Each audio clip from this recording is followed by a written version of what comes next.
ऐसा क्या उसके मन में वैराग्य उत्पन्न होता है कि उसे इस पथ की ओर बढ़ने का हौसला मिलता है? जन्म जन्म के शुभ कर्मों का होता जब तक मेल नहीं है।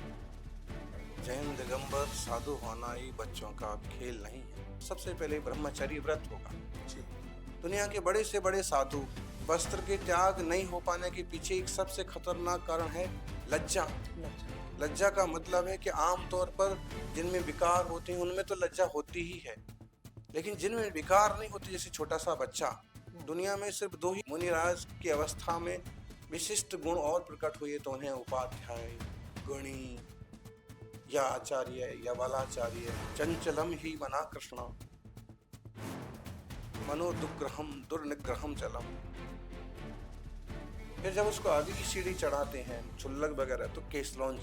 जी। और आजकल तो बिना पढ़े लिखों को भी दीक्षा नहीं देते। आज हमारा समझ लो कि 1000 केस लॉन्च होगा। दिगंबर होना भी अपने आप में एक सहन बहुत शक्ति है, बहुत बहुत बहुत बड़ी सहन शक्ति है। भीतर विषय वासना दाझे, बाहर लोक लाज भय भारी। याते परम दिगंबर मुद्रा, धर नहीं सके दीन संसारी। आहार शुद्ध हो और जैसा खाए अन्न वैसा हो मन। परिवार के लिए बनाए, लेकिन उसमें उसको अतिथि का भी ध्यान रखना है कि मुनि भी कोई आ सकते हैं, उन्हें भी हम देंगे। वो कहलाएगा शुद्ध आहार, अनुद्दिष्ट। अपना हाथ जगन्नाथ। अच्छा। हाँ, पात्र लेंगे तो उसमें बड़ी समस्याएं खड़ी हो जाएंगी। एक समय था कि दिगंबर मुद्रा को नहीं समझ पाते थे, और जैन श्रावकों का जीवन ही अपने चौव्याहार का त्याग करना, जी। अभक्ष नहीं खाना। तो महाराज जी, जैसे मानते तो सभी 24 तीर्थंकर को ही हैं। बराबर। हाँ, तो कैसे श्वेतांबर और दिगंबर क्यों अलग सिर्फ माने जाते हैं? समय समय से चीजें बदलती रही। अहिंसा प्रतिष्ठायाम सन्निधौ वैरित्यागः, सेल्फ मैनेजमेंट। जी। सभी लोग अच्छे प्रबुद्ध हैं। कि जब एक जैन संत या साध्वी जो है शरीर जब त्यागते हैं, संतान प्रक्रिया करते हैं, वो कहते हैं ना देह शाश्वत है, न धन शाश्वत है, न शत्रु और मित्र भी शाश्वत है, वो भी बदलते रहते हैं। जिसके स्व का अंत हो जाए वो संत हो जाता है, और जिसके मोह का क्षय हो जाए उसका मोक्ष हो जाता है। मतलब किसी ने कहा है कि जीवन मेरा है तो मुझे जीने दो, और कैसे मरना है मुझे तय करने दो। जी।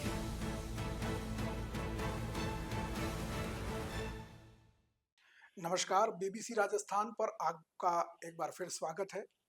जैसा कि हम अक्सर अलग-अलग शख्सियतों से मिलते हैं, अलग-अलग संतों से मिलते हैं और उनके जीवन दर्शन के बारे में, उनकी जीवन प्रक्रिया के बारे में जानते हैं, और लोगों को बताते हैं कि एक संत होना कितना कठिन होता है या कितना आसान होता है।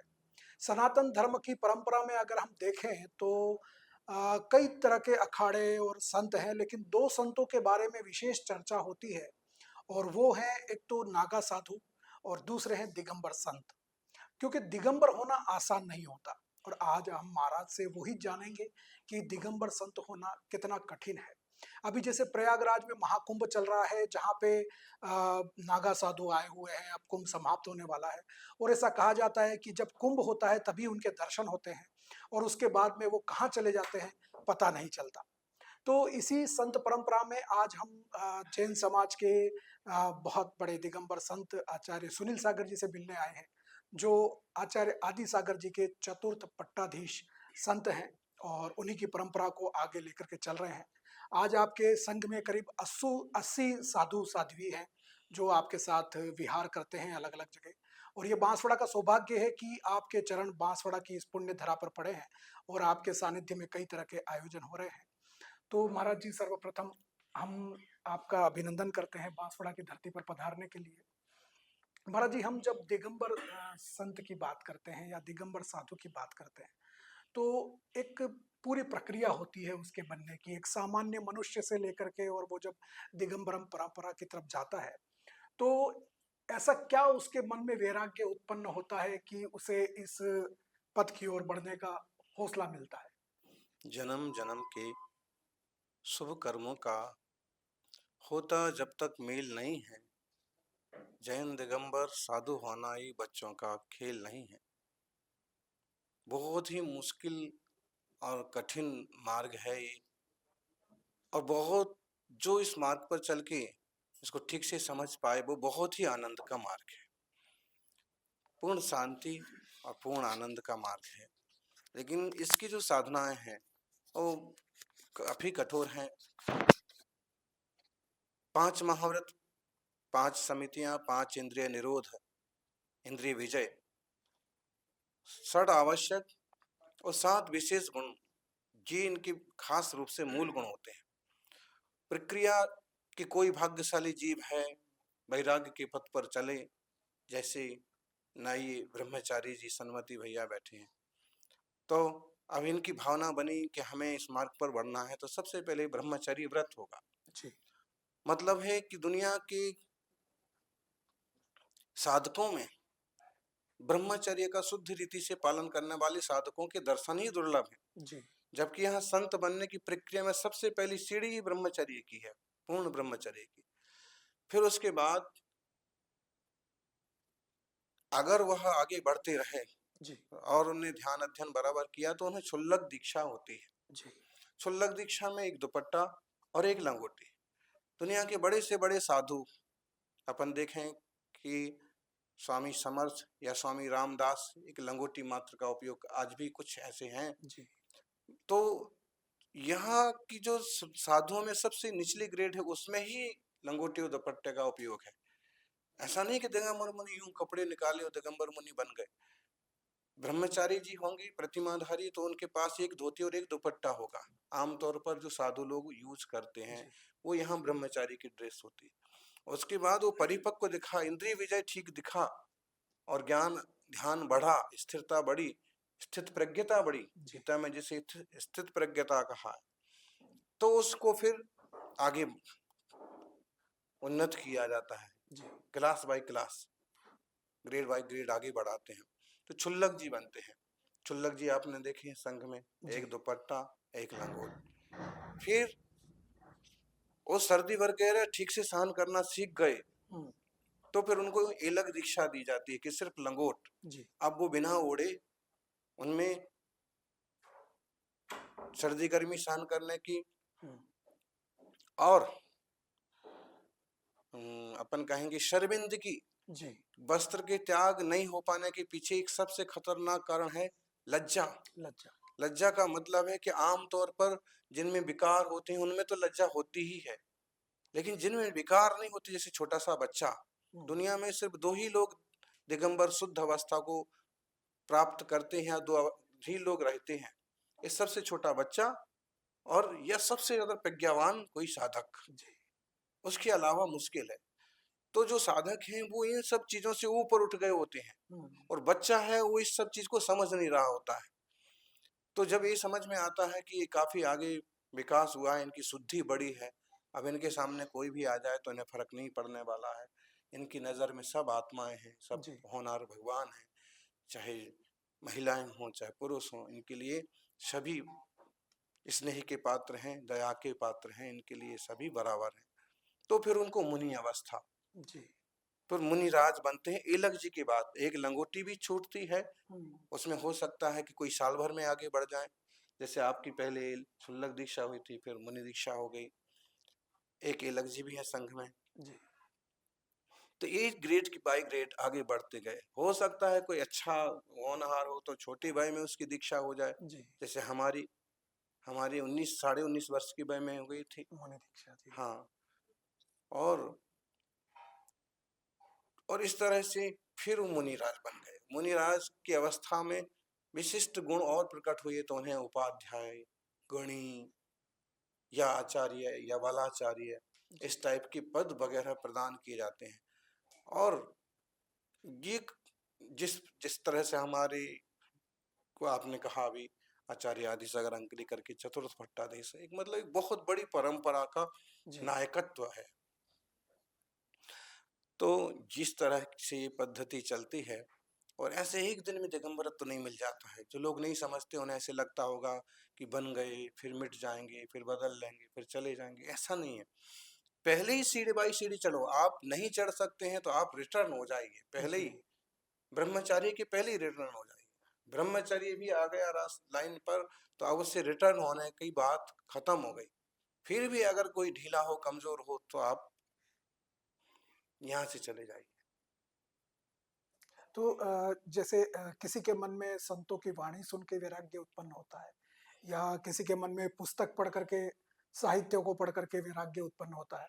तो ऐसे लोग जो आप समाज में जब जाते हैं या समाज में कार्यक्रम होते हैं, आपसे संपर्क करते हैं कि गुरुदेव हम इस परंपरा में आना चाहते हैं, तो ऐसे लोगों की पहचान आप कैसे करते हैं और मतलब कैसे उनको समझते हैं कि हाँ, ये व्यक्ति बन सकता है? क्या गुण देखते उनकी हैं आप? खास रूप से सबसे पहले चाहिए वैराग्य। जी। चंचलम ही मना कृष्ण मनो दुग्रहम दुर्निग्रहम चलम। तो कृष्ण कहते हैं अर्जुन से, अर्जुन कहते हैं कि बहुत कठिन है मन को जीतना। तो कृष्ण कहते हैं असंशयम महाबाहो हुँ, मनो दुग्रह निग्रहम चलम अभ्यासेन तो वैराग्येण अभ्यासेन तो कौन्तेयो वैराग्येण च गृह्यते। इसको वैराग्य और अभ्यास से कंट्रोल किया जा सकता है। जी, तो लगभग परीक्षा इसी ढंग से होती है कि वैराग्य भाव कितना है इसकी, जी, लगन किस टाइप की है, कहाँ बैठता है, किस ढंग की प्रवृत्ति करता है, खाने पीने या मौज मस्ती में कितनी रुचि है, जी। आधुनिक संसाधनों के प्रति इसका कितना प्यार है, या साधना के प्रति कितना प्यार है। तो पहले तो ऐसे ही परखते हैं, पूछते हैं। उसको घर जाने के लिए लोग आते हैं तो जाओ, अब घर जाने के लिए गुरु भी बोल देते हैं। हुँ, लेकिन वो बार बार अगर डटा रहता है हुँ, कि मुझे इसी मार्ग पर चलना है, मेरा हित इसी में है, जी। तो फिर उसका जाकर के गुरु के संग में एंट्री मिलती। अच्छा। उसके बाद फिर एक बार ही 24 घंटे में एक आहार होना हुँ, है। इससे समझ में आ जाएगा कि यह इतने भोजन आदि के निमित्त से तो नहीं यहाँ पर उपस्थित हो गए। जी। हाँ, उसकी जो डिग्रियां हैं, जो सम्मान है, उसको भी एक तरफ रख देना पड़ेगा शुरुआत में। तो हुँ, ज्ञान तो कहीं नहीं जाएगा, लेकिन आप डॉक्टर हैं, इंजीनियर हैं, तो उस समय आपका वो सब नहीं, आप सिर्फ ब्रह्मचारी कहलाएंगे। तो कितना आप में सहनशीलता है, या आप सम्मान के लिए तो नहीं आ रहे। हुँ, तो इस तरह से परख लिया जाता है। फिर जब उसको आगे की सीढ़ी चढ़ाते हैं, क्षुल्लक वगैरह, तो केस लॉन्च, जी। जो बालों से सबसे ज्यादा प्यार होता है, सबसे पहले हुँ, केस लॉन्च होता है। जी। केस लॉन्च अगर कर लिया, हो गया, अपने हाथ से, अपने गुरुजनों के हाथ से बाल निकाल दिए पूरे, बिना कैंची के, हुँ, तो उसके बाद कि हाँ, आपको शरीर से वैराग्य है। शरीर से भी नहीं तो सबसे प्यार होता है ज्यादा बालों से। बालों से। अब तुम बालों, और जिसने केस लॉन्च कर लिए तो समझ लो विरक्तता है। जी। तो तो इस जी, तरह से उसको एंट्री, मिलती है। तो महाराज जी जैसे ज्ञान परख लिया जाता है। हाँ, जब चर्चा चलती है, क्या पढ़ा है आपने, आप बताइए इसका आशय क्या है। हुँ, ध्यान परख लिया जाता है, कितनी देर बैठते हैं, किस टाइप से ध्यान करते हैं, ध्यान में क्या उपलब्धि है इनकी। इस तरह से बिना परीक्षण के, और आजकल तो बिना पढ़े लिखों को भी दीक्षा नहीं देते। उसे भाषाओं का ज्ञान होना चाहिए, उसे पढ़ाई की हुई होना चाहिए, जी, उसे माहौल का ज्ञान होना चाहिए। और जब एक साधक बन रहा है, संत बन रहा है, तो समाज के लिए वो क्या कर सकता है भविष्य में। ऐसा नहीं कि हम सिर्फ समाज के ऊपर बोझ बन जाएं। हुँ, समाज संत से भी अपेक्षा करती है, संत से, संत के जैसे कार्यों की अपेक्षा करती है कि एक तो आपकी साधना, आराधना मजबूत हो, आपकी रिद्धि विद्या मजबूत हो, कि किसी को आप आशीर्वाद दें या कुछ कहें तो उसको सुकून मिले। सुकून मिले। एक दूसरी बात है कि कोई कुछ पूछने आए हुँ, या किसी टॉपिक पर चर्चा करे तो आप उसे उसका मार्गदर्शन कर पाए, जी। इतना जरूरी है। तो महाराज जी जैसे क्षुल्लक दीक्षा हो गई, संघ में शामिल हो गए, ब्रह्मचारी के रूप में, फिर परीक्षा के बाद में क्षुल्लक दीक्षा हो गई, ऐलक बन गए। फिर ये जब केश लोच वाली जो आपने बात कही, तो ये क्या सामान्य रूप से ही हो जाता है या इसके लिए कोई केमिकल या जैसे जड़ी बूटियां होती हैं, इस तरह मुनि की चीजों राजों का? की दिगंबर अवस्था में या दिगंबर जैन शासन में राख का प्रयोग करते जी। हैं। राख जो होती है ना गाय के गोबर की, उससे क्या होता है कि हाथ नहीं फिसलता। अच्छा। उसको लेने, ऐसे हाथ में लगा लिया तो हाथ नहीं फिसलता, और बाल अगर किसी के कड़े हैं तो उंगली कट जाती है, जी। तो उससे उंगली नहीं कटती। इसलिए ये प्रयोग, हम चूंकि हमें तो कुछ फर्क नहीं पड़ता, हमें मिट्टी मिल जाए या हल्की पिसी हुई रेत जैसा कुछ रास्ते की धूल मिल जाए, हम जी। उससे भी कर लेते। लेकिन कुछ तो चाहिए, नहीं जी। तो हाथ सरकेगा जी। और हाँ, उंगली कटेगी। तो बाकी किसी प्रकार का कि आप पाउडर लगा लो, आपको केस लॉन्च का डर है तो ऐसा कुछ लगा लो कि बाल ही ना हो गए। तो ये बिल्कुल नहीं। तो फिर उसमें सहनशीलता क्या है, तुम्हारी परीक्षा क्या है? जी। हैं? आज पूरी श्रमण संस्कृति में लगभग केस लॉन्च तो हर जगह किसी न किसी रूप में अनिवार्य है। हुँ। तो आपने जैसे सहनशक्ति की बात की। आज हमारा समझ लो कि 1000वां केस लॉन्च होगा। जी, 1000वाँ। 1000 बाल माने 3 से 4 महीने में हम करते हैं, पौने जी, 3। नियम ये है कि 2 महीने में कर लें, जी। 3 में कर लें या 4 में कर लें। 3 महीने वाला मध्यम बोला जाता है कि हाँ, आप साधना में आप मध्यम केस लॉन्च कर रहे हैं। तो हम लगभग 3 महीने में करते जी। हैं। अब लगा लो फिर 28 साल 3 हुँ। महीने कि क्रम से कितने नंबर में हो।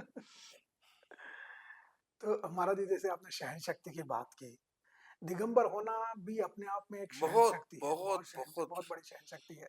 क्योंकि शरीर को एक सामान्य मनुष्य तो मतलब ज़रा-सा भी वस्त्र विहीन हो जाए या कुछ हो जाए तो शर्म से मर जाता है।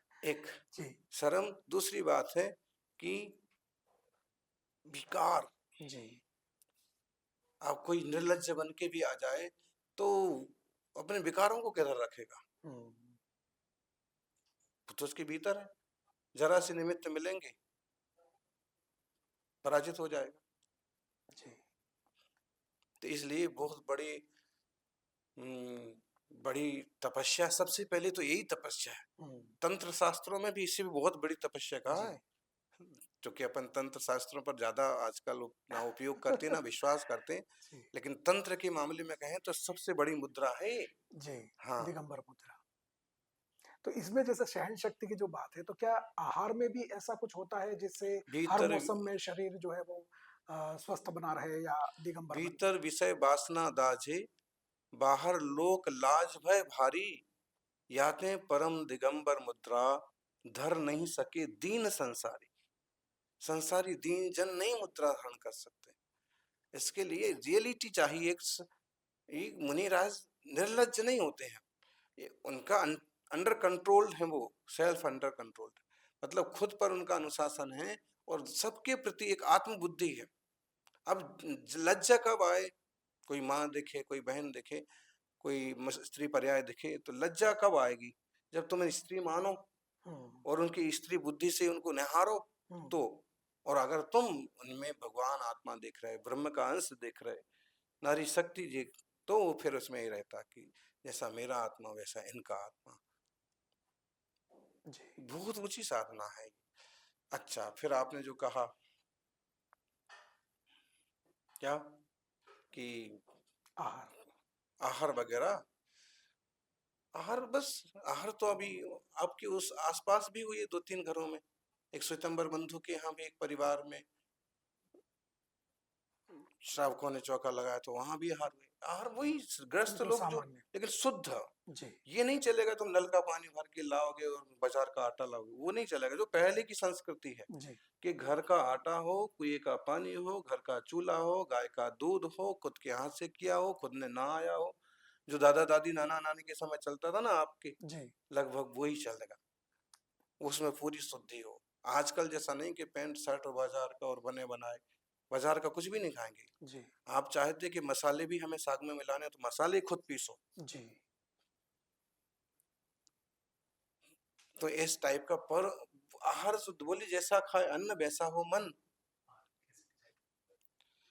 आहार जी, शुद्ध हो और जैसा खाए अन्न वैसा हो मन। अब हमारे गुरु जी तो आहार में सिर्फ अन्न भी नहीं लेते थे। वो हुँ, तपस्वी सम्राट, वो केवल उबला हुआ केला, उबला हुई लौकी, उबली हुई तुरई, गर्म पानी, और एक जमाना था कि सिर्फ दूध लेते थे। जी, नमक नहीं, घी नहीं, तेल नहीं, शक्कर नहीं, गुड़ नहीं, कुछ नहीं, सिर्फ दूध। फिर बाद में दूध भी बंद किया और फिर लेते थे छाछ।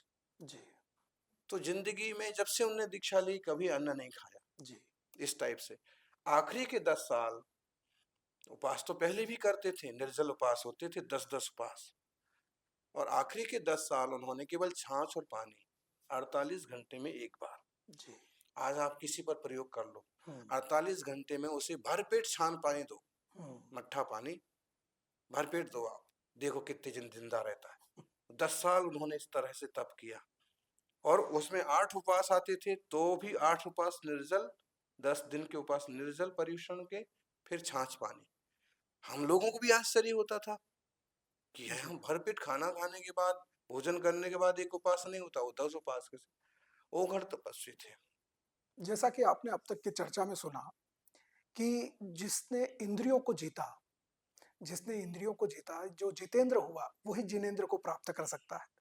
तो जब आहार की बात चली है तो महाराज जी मैं ये एक सवाल ये जानना चाहता हूँ कि जैसे हमने देखा है संत जब आहारचर्या करने के लिए निकलते हैं, तो आहार उनका कैसे तय होता है? कई बार क्या होता है कि जैसे मन में कुछ इच्छा हाँ, करके निकले। इसकी एक पूरी विधि है। जी, एक तो पड़गाहन उनका नवधा भक्ति से होता है, जी, और नवधा भक्ति शब्द रामचरित में भी आया है, जी, रघुवंशम में भी आया है, और जैन संतों में आज वो एकदम जीवंत है बिल्कुल। कि शबरी उन्हें, से जब मिले तब राम ने उन्हें हाँ, नवदा भक्ति उनको सिखाई कि थी शबरी ने। विधि से उन्हें आमंत्रित किया जाए, बिठाया जाए, पूजा की जाए, पाद प्रक्षालन किया जाए, फिर उनको भोजन कराया जाए।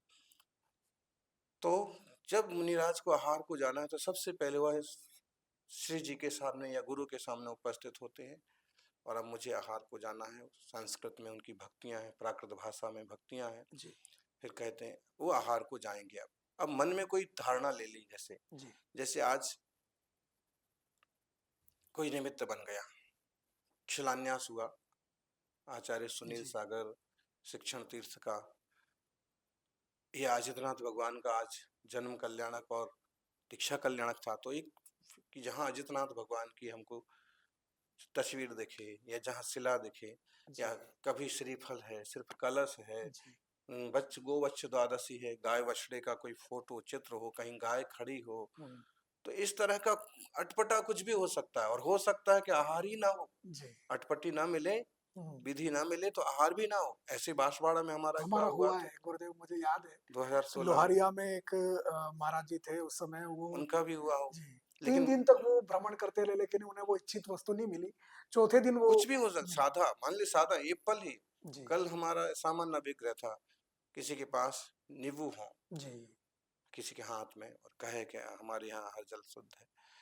मतलब ये नहीं कि आज हम आपके यहाँ आएंगे, आपके यहाँ आएंगे तो आपने तैयारी कर ली पूरी कि ऐसा ऐसा खिलाएंगे, आज महाराज को ये खिलाएंगे, महाराज को, तो उसमें उद्दिष्ट हो गया, आपने हमारे लिए भोजन बनाया। हाँ, भोजन ग्रस्त अपने लिए बनाए, और अपने लिए भोजन बना के फिर इंतजार करे कि कोई मुनि आए, जी, और उसमें से अपने में से आधा संविभाग करे कि महाराज जी हमारे परिवार में से आप आहार ग्रहण कीजिए, परिवार के लिए बनाए। जी, लेकिन उसमें उसको अतिथि का भी ध्यान रखना है कि मुनि भी कोई आ सकते हैं, तो उन्हें जी। भी हम देंगे। वो कहलाएगा शुद्ध आहार, अनुद्दिष्ट।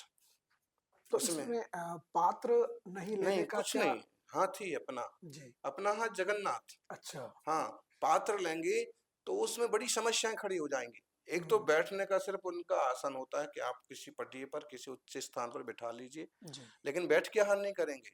जब आहार करने की बारी आएगी तो खड़े हो जाएंगे, और खड़े होके हाथ में आहार करेंगे। जी, खड़े क्यों होते हैं? जी, जंघा बल कितना है आपका? हुँ।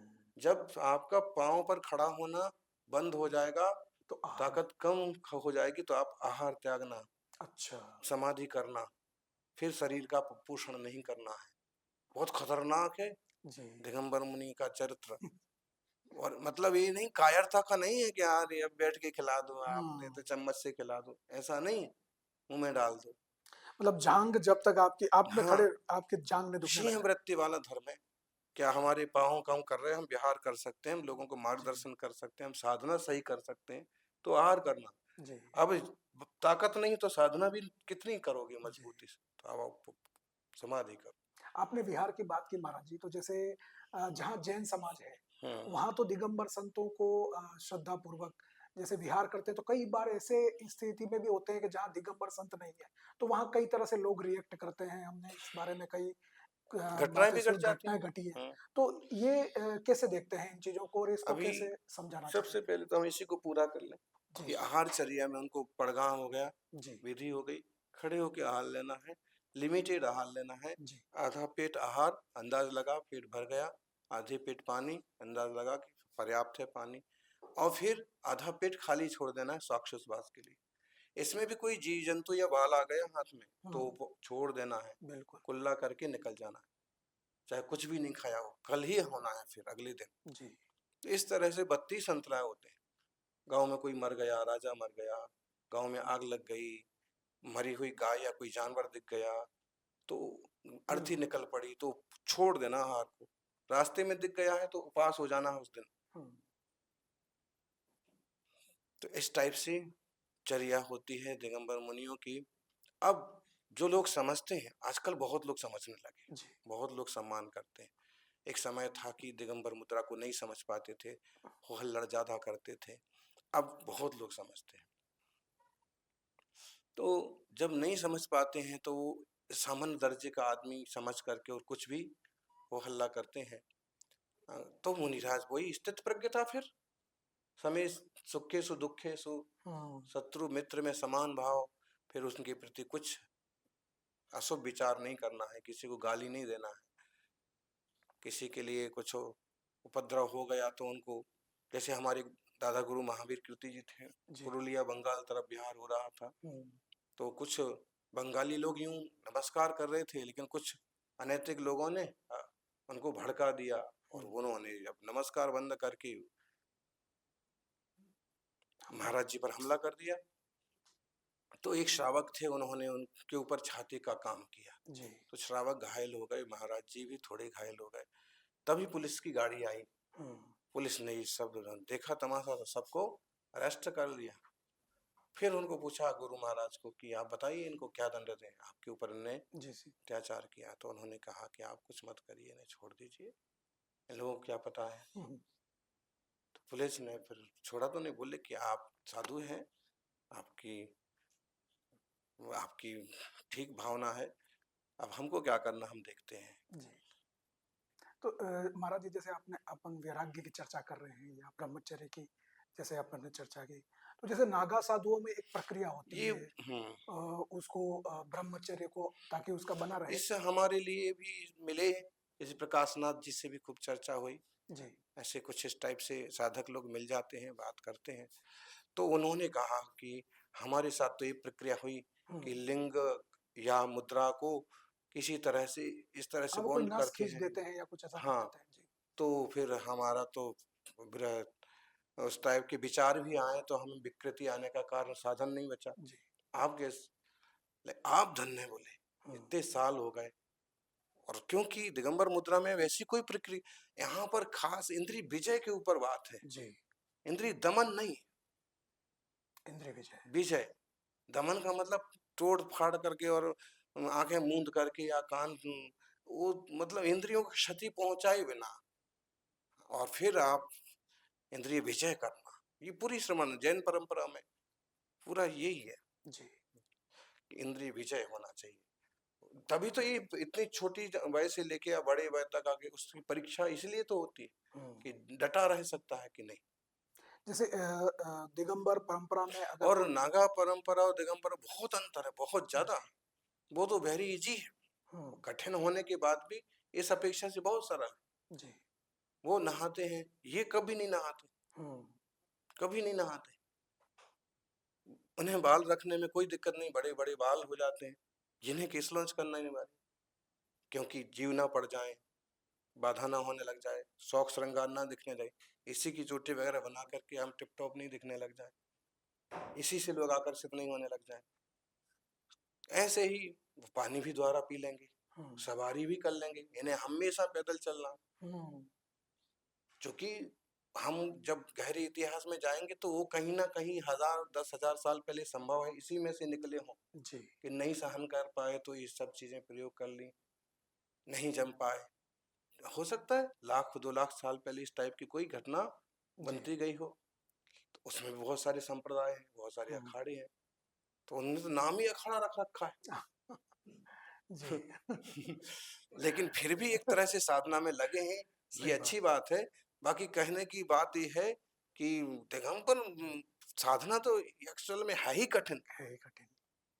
यहाँ तो क्योंकि। श्रावकों का जीवन ही, और जैन श्रावकों का जीवन ही अपने चौव्याहार का त्याग करना, जी। अभक्ष नहीं खाना, कोई भी हो। महाराज जी, तो जैसे। जी। नागा साधुओं में, और उनमें भी कई बहुत श्रद्धा से मिलते हैं। हुँ, स्पेशल मैं आपसे मिलने के लिए आया हूँ, आपसे कुछ, तो उनको दिगंबर और नागा शब्द में उनको एक अपनापन जैसा लगता है, जी। और कई मिलते हैं। फिर इस पर बहुत गौरवान्वित होते हैं कि आप लोग अखंड इंद्रिय विजय करते हैं।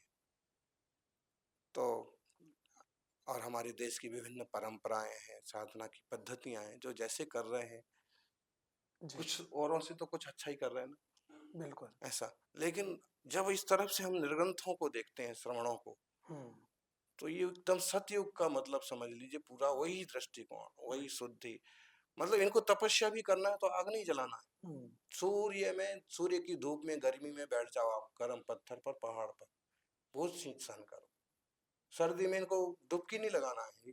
आप सर्दी में पेड़ के नीचे बैठ जाइए, आप तालाब के किनारे बैठिए, जितनी सहन कर सकते करो। हमको तो सर्दी खांसी हो गई, हुँ, हमने खूब करी, तो एक वक्त ऐसा आया कि बैठ गया फेफड़े। हुँ। तो अभी देखो, खांसते साखते रहते। तो बॉडी में पावर कितनी है इस काल में, फिर जी, भी हिम्मत करके, और कुछ ओढ़ना नहीं है, कुछ बिछाना नहीं है, कुछ पहन नहीं लेना है, कोई उपाय नहीं करना है, एक ऐसे बस ज्यादा से ज्यादा ये कर लो, बंद हो जाओ। तो जैसे बीमार हो गए तो फिर इलाज के लिए? कोई इलाज नहीं करना है।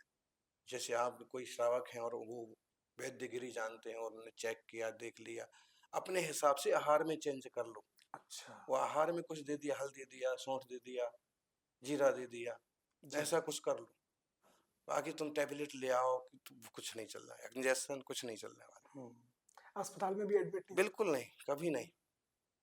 नारियल पानी और ऐसा जो है वो ले लिया तो वो आहार में, वो आहार में। आहार के वक्त एक ही बार वो लेना 24 घंटे में। हुँ। तो आप नारियल पानी तो शुद्ध वस्तु है, ले लो, महाराज जूस जी ले जैसे लो। दिगंबर परंपरा में जैन समाज से जो लोग आते हैं, कई बार हमने देखा है कि जो जैन नहीं है या वो भी आते आते हैं, हैं, जैसे ब्राह्मण अपने बालाचार्य योगेंद्र सागर जी ब्राह्मण महाराज थे। जो ब्राह्मण थे इस परंपरा में आए, तो हम्म, उनके आने एक की क्या? संभव सागर जी जी, महाराज हैं, वो लिंगायत हाँ, आचार्य हैं अभी भी। तो उनके आने की क्या परंपरा होती है या वो वही ऐसे चीजें ही वही प्रभाव न, प्रचलित? हाँ, जैसे वो प्रभावित हो गए, फिर साथ में रहे, फिर उनको समझ में आया कि रास्ता बढ़िया है, आनंद का है, शांति का है। एक्चुअल में जैन धर्म, जैन मतलब ये जैन शब्द ही एक्चुअल में देखे तो शायद 2000-3000 साल पुराना। जी, लेकिन क्योंकि ये शब्द कैसे बन गया, ऐसे बन गया, इसको मानने वाले पहले सब लोग, अभी जैसे महाराष्ट्र आप जाएंगे तो वहां पाटिल होते हैं, हम्म, वहां बहुत तरह तरह के मतलब उपाध्याय, जी, तो वो सब आज भी जैन धर्म मानते हैं। हाँ, तो वो जैन नहीं लिखते हैं। जी, क्यों? क्यों नहीं लिखते कि वो आल माने फैली हुई चीज थी, तो हम्म, उसमें वो लिखने की जरूरत नहीं पड़ती थी। हाँ, फिर जैसे संकुचित होता, गिनती के लोग बचे, तो फिर अपने आप को जैन, मतलब एक्चुअल में ये सब वर्णों का, देश का प्राचीनतम धर्म है। जी, इसे कोई भी पालता रहा है। और आप पुराण साहित्य उठाएंगे, अब आहार की बात पूछी कि श्रावक ना हो तो आहार कौन करा, हम्म, तो आप पुराण साहित्य में देखिए, उन मुनिराज का आहार सोम शर्मा ब्राह्मण के यहाँ हुआ, उन मुनिराज का आहार अमुक ब्राह्मण के यहाँ हुआ, उन मुनिराज को आहार राजा ने दिया, क्षत्रिय ने दिया, तो सब लोग आहार दे रहे हैं। उस जी, समय वो सब जान रहे हैं, उस चीज को पाल रहे हैं, फॉलो कर रहे हैं। अब अभी तो इतना बंद गया है कि वो इधर से उधर झांकना ही बड़ा मुश्किल हो रहा हम्म, क्योंकि मैं कर्नाटक में रहा है। तो वहां पे ज्यादातर श्वेतांबर जैन समाज के लोग हैं, नहीं नहीं, लेकिन श्रवण बेलगोला जो स्थान है। नहीं नहीं, जी, कर्नाटक में, तमिलनाडु में ज्यादातर दिगंबर जैन, जी, क्योंकि उस तरफ उनका, गुजरात में ज्यादातर श्वेतंबर बंधु, जी, और इस तरफ मिल दोनों संप्रदाय के लोग। ऐसा, जी, ऐसा क्यों? क्योंकि दक्षिण भारत में नरगंथों का बहुत प्रभाव रहा, हम्म, श्रवण बेलगोल के पहले से। जी, भद्रबाहु चंद्रगुप्त मौर्य, हम्म, चंद्रगुप्त मौर्य ने भद्रबाहु स्वामी से दीक्षा ली। बिल्कुल, चाणक्य उनके राजनीतिक गुरु थे और भद्रबाहु थे उनके साधना के गुरु। साधना, तो श्रवण बेलगोल में उनने 2000 साल पहले राजपाट छोड़ के समाधि मान की। वो उस तरफ गए ही इसलिए थे, यहाँ दुर्भिक्ष पड़ा जी, उत्तर भारत में, तो वो गए उस तरफ कि वहां भी श्रावक है।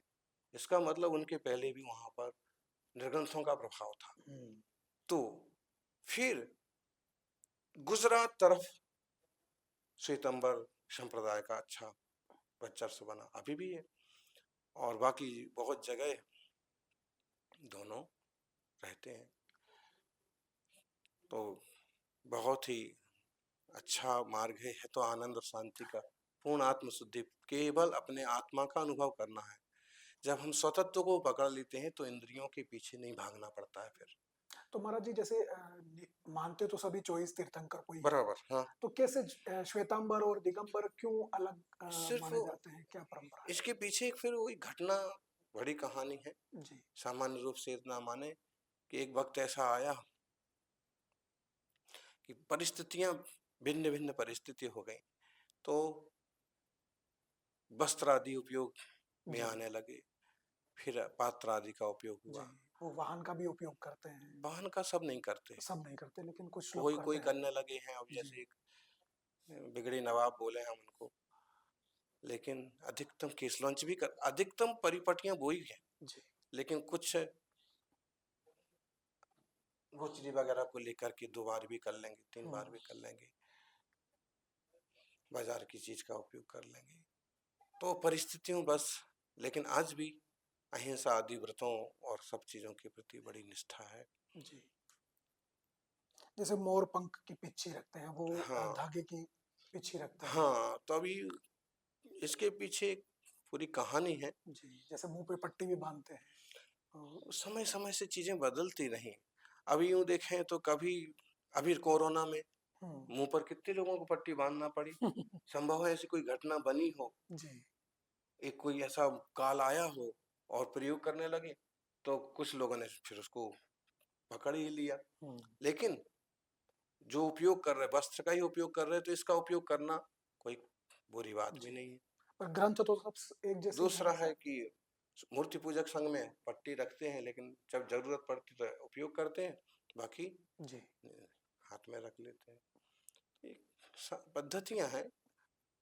और ग्रंथ वगैरह अधिकतम महावीर स्वामी की श्रवण परंपरा के सभी ग्रंथ, विषय सब्जेक्ट लगभग एक जैसे ही। तो अब जो आने वाला समय है, जैन धर्म को लेकर के या इन सिद्धांतों को लेकर के आने वाले समय को आप कैसे देखते हैं कि मतलब क्या और प्रभाव हो सकता है आधुनिकता का, उसमें ये चीज कितनी सस्टेन रहेगी या देखो, आगे रहेगी? अहिंसा, अहिंसा प्रतिष्ठायाम सन्निधौ वैरित्यागः, पतंजलि योग सूत्र का एक सूत्र है जी। कि बोले अहिंसा की सानिध्य में ही बैर का त्याग हो सकता है। जहां हिंसा है वहां बैर है, और वहां अविश्वास है। जहां अविश्वास है वहीं अशांति है। आप दो लोग अविश्वास में हैं, आप एक रूम में नहीं सो सकते। अगर आपका पति पत्नी का अविश्वास हो गया कि कुछ गड़बड़ मामला है, तो आप एक साथ नहीं सो सकते, नहीं रह सकते, नहीं बैठ सकते। तो विश्व में कभी भी शांति का तो एक ही रास्ता है, अहिंसा। जी। उससे विश्वास पैदा होता है, विश्वास से अभय पैदा होता है, निडरता का माहौल। फिर एक हाल में भी 1000 लोग सो सकते, बैठ सकते, खा सकते। तो इस हिसाब से देखें तो जैन धर्म का भविष्य बहुत उज्जवल है। अंततः लोगों को शांति के लिए इसी की शरण में आना है। हमारी भारतीय सूत्र वसुधैव कुटुंबकम की भावनाएं, अभी तुलसी ने लिया है इसको, जी। परम धर्म श्रुति विदत अहिंसा। हम्म। बोले अहिंसा, हम इसको जैन धर्म से सीधा जोड़ देते हैं, लेकिन मूलतः हमारी भारतीय संस्कृति का ये जड़ है। चाहे बुद्ध हो, चाहे सनातन हो, सनातन में चाहे फिर उसमें जैन हो, चाहे बुद्ध हो, सब लोग ये मूल। और जो लोग भटक गए हैं वो बात अलग। एक आखिरी सवाल आपसे करना चाहूंगा कि जैसे आपका इतना बड़ा संघ है, आप आचार्य हैं, आपके संघ में 80 साधु साध्वी हैं, आप उनके माता पिता की तरह हैं, परिवार के बराबर। मुखिया हैं। तो इन साधु साध्वियों की सार संभाल करना, जब विहार करते हैं या कहीं जाते हैं, तो कैसे इसको आप मैनेज करते हैं, कैसे इसको करते हैं अपना? Self management. जी। सभी लोग अच्छे प्रबुद्ध हैं और संकेत कर दिए जाते हैं, सारे कर दिए, एक बार संबोधित कर दिया कि कैसे क्या करना है, किस टाइप से रहना है, किस टाइप से विहार होगा, कौन नहीं चल पा रहे तो कौन पीछे ठहर जाएंगे, कौन आगे जाएंगे। तो एक तो देखा जाए तो एक रोज रोज का इतना बड़ा मैनेजमेंट है ये तो। एक ही घर हो और उसमें ही 10 लोग रहें, उन्हें ही एडजस्ट करना, एक ही जगह रह करके, और जी। यहाँ हर दूसरे चौथे रोज स्थान चेंज होना है, पूरी व्यवस्थाएं चेंज होना हाँ। है, उस शुद्धि के स्थान होना, चर्या के स्थान चेंज होना है। तो है तो बड़ा बड़ा। इसके लिए तो बहुत बड़ी एमबीए करके भी कोई आए तो भी मुश्किल है, लेकिन फिर भी गुरुओं से आशीर्वाद मिलते हैं। योग्य शिष्य होते हैं, उसमें किन्हीं को कुछ जिम्मेदारियां सौंप दी जाती हैं। जी। एक हमने शुरुआत की थी साधु बनने से और अंत में हम बात करते हैं संथारा की, कि जब एक जैन संत या साध्वी जो है शरीर जब त्यागते हैं, संथारा प्रक्रिया करते हैं, तो इसको लेकर काफ़ी विरोध देखने को मिलता है कई बार। और अभी बीच में कोर्ट केस भी चला था कुछ समय पहले और उसको हम्म। लेकर के फैसला भी आया कि संथारा जो मुनि लोग करते हैं वो आत्महत्या की प्रक्रिया में नहीं आता। तो हम्म। इसको आप किस दृष्टि से देखते हैं? ये कितनी बड़ी प्रक्रिया होती है? कैसे शुरू होती है? एक जो बड़े बड़े संघ हैं, एक तो इसको हम समझ लें कि सब एक आदर्श है जी, संयुक्त परिवार के लिए, कि एक बड़े संघ में भारत देश के 10 राज्यों के हर जिले का एकाध ना एकाध सदस्य है। देखा जाए तो इस संघ एक छोटा सदस्य भारत है कुल सो, मिला के। हाँ, ये छोटा भारत है, एक छोटी संसद है। जी, अब फिर भी सब मिल के रह सकते हैं, तो देश के लोग या एक परिवार मिल के क्यों नहीं रह सकता? जी, एक परिवार में 10-15 लोग क्यों मिल के नहीं रह सकते? 4-6 लोग क्यों नहीं? एक तो ये संदेश है और इसको लोग स्वीकार करें, संयुक्त परिवार में रहना सीखें, जी, वसुधैव कुटुंबकम की भावना रखना सीखें। संथारा की जो बात है वो वेरी स्पेशल है, और हमने उस पर, उस समय प्रतापगढ़ में संघ था, जी, 10 से 12 प्रवचन दिए होंगे, जी, उस पर सारी शंकाओं का समाधान किया था। लेकिन ये हमारे देश की, हमारी भारतीय परंपरा की बहुत बड़ी देन है। जी, संथारा, जी, संलेखना, समाधि, इसे हर भारतीय धर्म में आप देखेंगे। अगर हम देखें, सनातन में देखें, हिंदुओं में देखें, कि अगर दादा बाबा मरने का टाइम आया तो बाबा खाद छोड़ दो, हुँ, जमीन पर लेट जाओ, वो खुद ही जी, बिस्तर निकाल दो, हमारा कपड़ा निकाल दो, सिर्फ हमको एक धोती पंछा दे दो, हैं, गंगा जल पिला दो, पवित्र हो गए, हम सबसे मुक्त हो गए, सब चीजों का त्याग करा दो। मतलब है कि क्लेश साथ में नहीं लेके जाना चाहते हम, हुँ, और ना ऐसा कि हम अतृप्त होके मरे और भूत बन के सबको परेशान करें। तो एक सीधी सच्ची ये है कि मुंबई या कलकत्ते जैसे, दिल्ली जैसे बड़े बड़े शहरों में कोई इमारत है और बीएमसी उस पर चिपका देती है, हुँ, धोखादायक, ये बिल्डिंग धोखादायक है, आप लोग खाली करके चले जाइए, छोड़ दीजिए, इसको खाली कर दीजिए इस तारीख तक। हुँ, और उस तारीख तक कोई खाली करने की तैयारी ना करे और पानी जोर से गिरे और बिल्डिंग गिर जाए और 25-50 मर जाए, सरकार मुआवजा देती है? सही बीएमसी बात। गारंटी लेती है?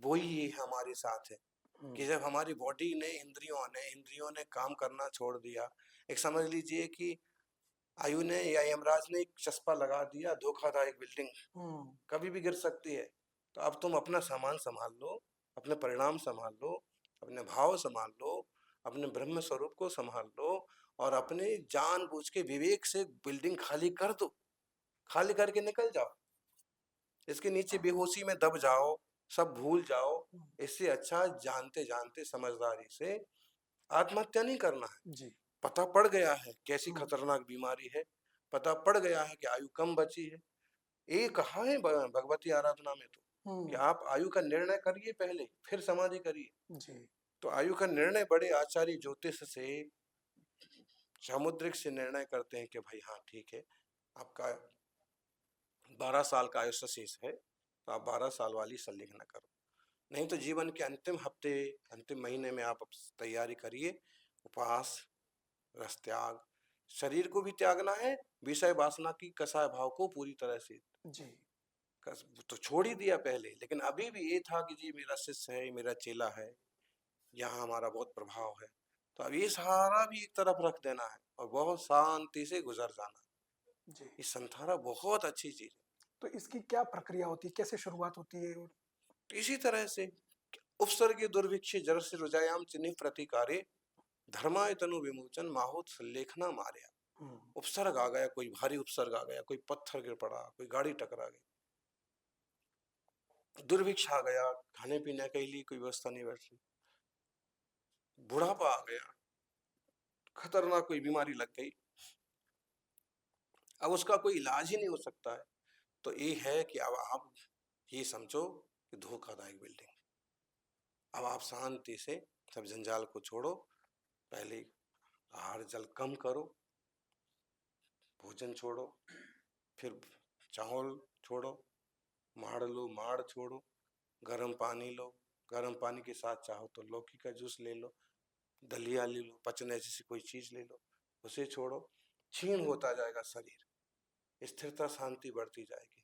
और जब देखा कि शरीर और कमजोर हो गया, इंद्रियां और शिथिल हो गई, या बीमारी का प्रकोप और बढ़ गया है, तो आप चाहें तो पूरी तरह से अन्न जल का त्याग कर दें, चाहें तो सिर्फ पानी की छूट रखें कि जब तक संतोष से शरीर नहीं छूटता है तब तक पानी की छूट, 24 घंटे में एक बार, 2 दिन में एक बार। फिर ऐसी क्रिया, पूरी प्रक्रिया है भगवती, इसके ऊपर एक भगवती आराधना एक ग्रंथ है, जी।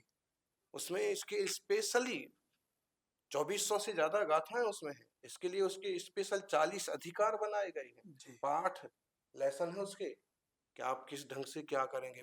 अर्हता सबसे पहला उसका पाठ है। हम्म। अर्हता मान योग्यता क्या है, जी। कौन समाधि करेगा कि ये आ गया और मेरे को समाधि, ये थोड़ी ऐसे नहीं होती है। आप ये इतना कच्चा धर्म नहीं है, पूरा वैज्ञानिक है, और ठोक बजा के सारी चीजों संथारा जिस चाय को नहीं दे दिया जाता है। उनकी इतनी साधना हो गई है, जाने का टाइम आ गया है, भावना है, संतोष है, ठीक है आप करो। महाराज जी, जैसे जो ज्ञान है, या एक ज्ञानी व्यक्ति तो समझ जाता है कि जीवन में सब चीजें आसार हैं, लेकिन फिर भी जब आप देखते हैं कि लोग छोटी छोटी चीजों के लिए लड़ते हैं, आपस में झगड़ते हैं, चाहे परिवार में चाहे कैसे भी, तो कैसे इस पर बहुत मार्गदर्शन करते हैं। जी। देहावाद अभिनावा सो दुखाद सत्व मित्य जना जीवस्य न संति धुआ धो अप्पगो अप्पा। प्रवचन सार की कुंद कुंद स्वामी की गाथा है।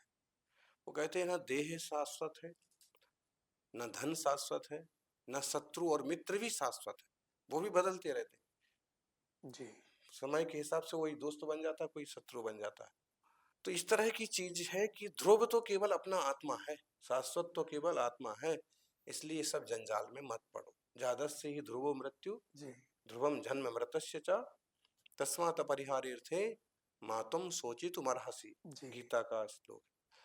तो जब ऐसा निर्णय हो जाता है, ज्ञान हो जाता है, तो ज्ञानी तो शांत बैठते हैं, लेकिन संसारी जन जरा जरा से तो तरस तो बहुत आता है। हम्म। इसलिए प्रवचनों में मार्गदर्शन भी होता है, कोई पूछने आता है उसे बताते भी हैं, लोग मानते भी हैं, धीरे धीरे समझते भी हैं। लेकिन क्या कर सकते आप, संत यही करते हैं कि संसार में रह करके भी कोई शांत होना सीख ले, और फिर संसार से निवृत्ति लेकर के संत बन करके शांत हो जाए। संत का, संत शब्द जो है ना, जी। बोलता है प्राकृत भाषा का शब्द है, जी। ये शांत से बना है। हम्म। जो शांत रहता है वही संत है। जी। तो प्रेम ही जिसकी भाषा है, प्रेम ही जिसका मंत्र है, सारी दुनिया को जो प्रेम सिखाता है वही सच्चा संत है। जिसके स्व का अंत हो जाए वो संत हो जाता है, और जिसके मोह का क्षय हो जाए उसका मोक्ष हो जाता है। बराबर। महाराज जी, अंत में बीबीसी राजस्थान के दर्शकों के लिए आपका कोई संदेश? सबको यही संदेश है कि भौतिक चीजों में बहुत ज्यादा ना उलझे, जितना कर्तव्य जरूरी है उतना कर्तव्य करें, बच्चों के प्रति, माँ बाप के प्रति, परिवार, धर्म और समाज के प्रति। बाकी बहुत ज्यादा कर्ता बन के और उलझने और उलझ करके क्लेशित होने की कोई जरूरत नहीं है। जितना उलझोगे उतने तनाव में रहोगे। और ऐसे कहते हैं, सामान जितना आधा, जीवन जितना सादा,